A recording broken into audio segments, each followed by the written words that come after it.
Ústřední půjčovna filmů a Karel Zeman, muž, který vám přinesl vynález zkázy, vám nyní představují dobrodružství, jaké jste na vaší planetě ještě nezažili. Hvězdné války.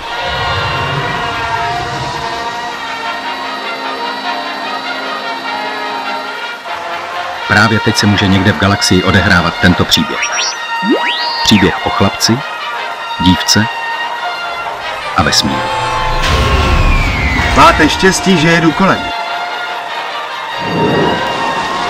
Podívaná, která o světelné roky předběhla svou dobu. Žádné z legendárních dobrodružství minulosti není tak vzrušující, jako tato romance budoucnost.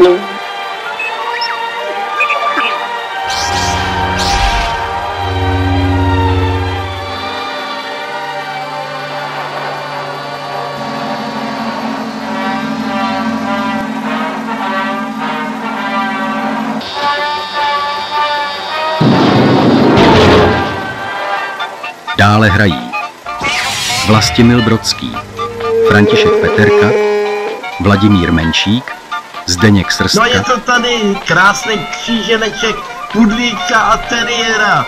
A Miloš Kopecký. Hvězdné války. Miliardy let v přípravě. A letos na jaře přichází do vaší galaxie. Nechť tě síla provází.